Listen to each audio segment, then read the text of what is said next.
Em đã thét lấy cuối, trái tim tôi muốn vỡ tan rồi, không dám nhìn vào đôi mắt đấy, đôi mắt pleiku biển hồ đây.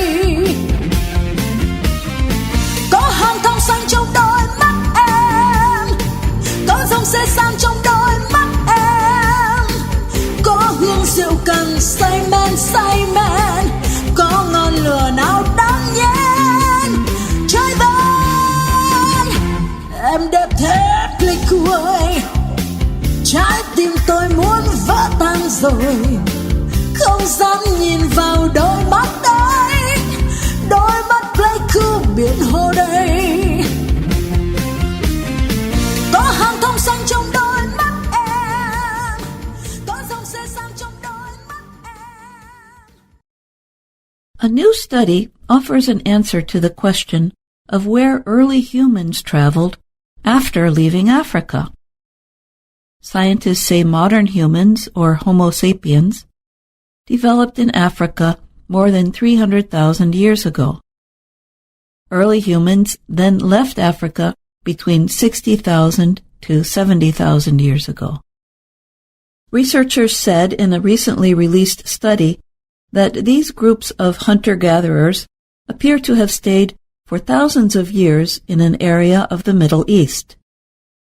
That area includes modern-day Iran, southeastern Iraq, and northeastern Saudi Arabia.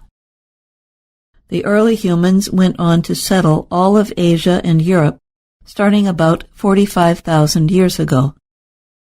The scientists based their findings on genomic data taken from ancient DNA and from the genes of modern people. Scientists combined that data with paleoecological evidence.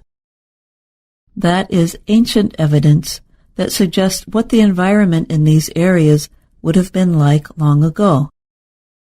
The evidence suggested the area in the Middle East would have been good for early humans.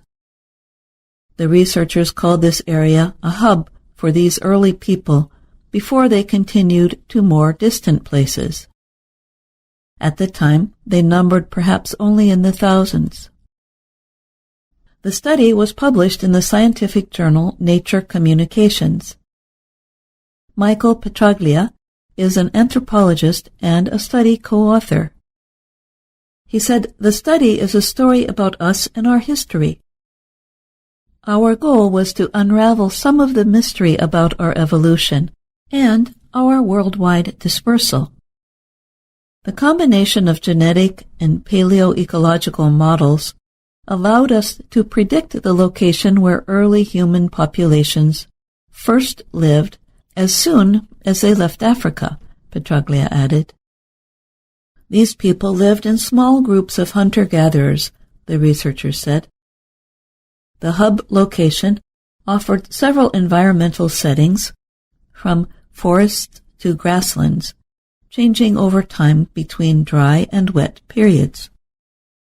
There would have been many resources available, with evidence showing the hunting of wild gazelle, sheep, and goat, Petraglia said.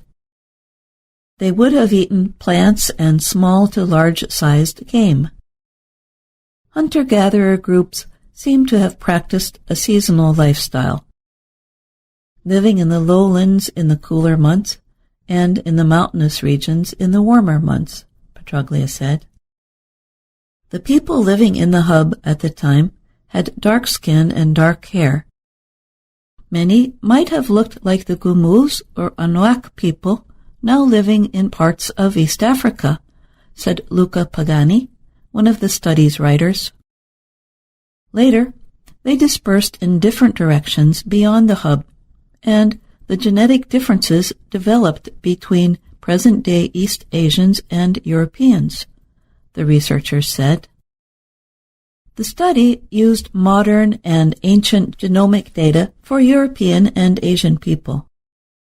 The researchers found a way to disentangle the extensive genetic mixing of populations that has taken place since then.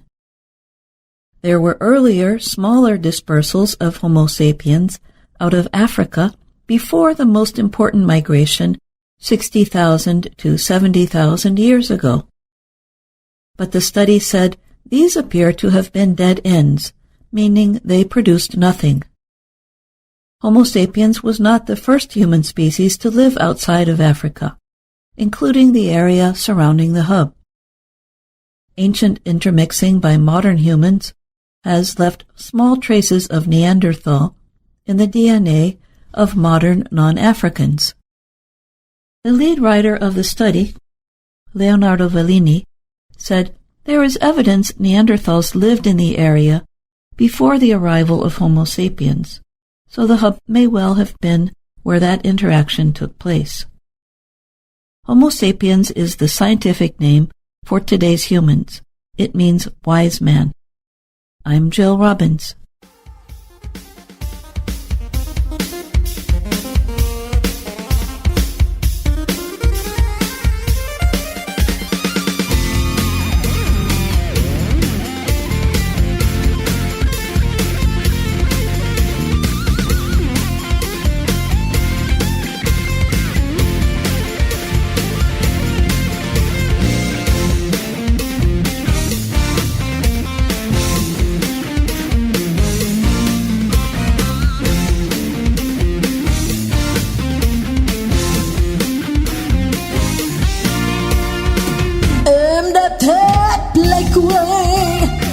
Trái tim tôi muốn vỡ tan rồi, không dám nhìn vào đôi mắt đấy, đôi mắt Pleiku biển hồ đầy. Có hàng thông xanh trong đôi mắt em, có dòng xe sang trong đôi mắt em, có hương rượu cần say men.